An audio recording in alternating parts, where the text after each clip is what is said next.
భారత రాజ్యాంగ నిర్మాత అంబేద్కర్పై హోంమంత్రి అమిత్ షా అనుచిత వ్యాఖ్యలు చేసినందుకు సిపిఎం పార్టీ నాయకులు హోంమంత్రి అమిత్ షా రాజీనామా చేయాలని, లేకపోతే ధర్నా చేస్తామని సిపిఎం పార్టీ నాయకులు పేర్కొన్నారు.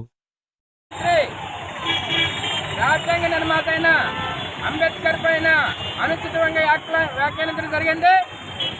ప్రతి ఒక్కరూ అంబేద్కర్ అంబేద్కర్ అని ప్యాసనగా మాట్లాడుతున్నారు. దేవుడి గురించి మాట్లాడితే ముక్కొచ్చిందని చెప్తున్నారు. ప్రజానీకాన్ని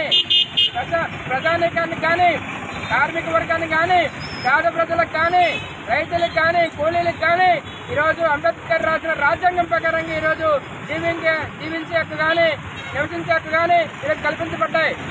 అలాంటి రాజ్యాంగ నిర్మాతలు ఈరోజు ఏదైతే రాజ్యాంగ సభ జరిగిందో అదే సభలో కేంద్ర హోంమంత్రిగా ఉన్నటువంటి అమిత్ షా ఈరోజు విమర్శించడాన్ని సిపిఎం పార్టీగా తీవ్రంగా ఖండిస్తా ఉన్నాం.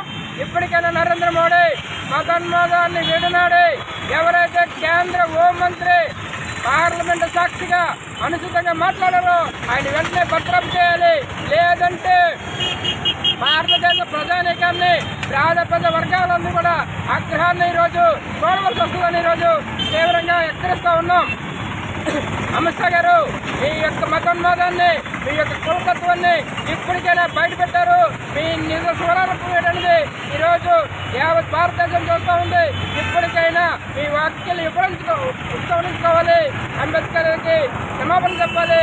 అదేవిధంగా చేయకపోతే ఖచ్చితంగా దేశవ్యాప్తంగా పెద్ద ఎత్తున ఆందోళన చేస్తామని హెచ్చరిస్తా ఉన్నాం. అంబేద్కర్ పై అనుచిత వ్యాఖ్యలు కేంద్ర హోంమంత్రి రాజీనామా చేయాలి. అంబేద్కర్ పై అనుచిత వ్యాఖ్యలు కేంద్ర మంత్రి అంబేద్కర్ పై అనుచిత వ్యాఖ్యలు అమిత్ షా రాజీనామా చేయాలి. అంబేద్కర్ పై అనుచిత వ్యాఖ్యలు కేంద్ర హోంమంత్రి అమిత్ షా రాజీనామా చేయాలి.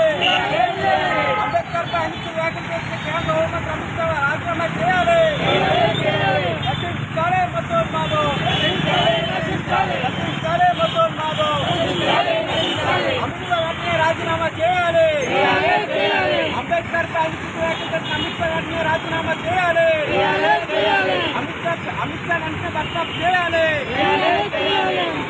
అంబేద్కర్ పై అనుచిత వ్యాఖ్యలు అమిత్ షా వెంటనే రాజీనామా చేయాలి.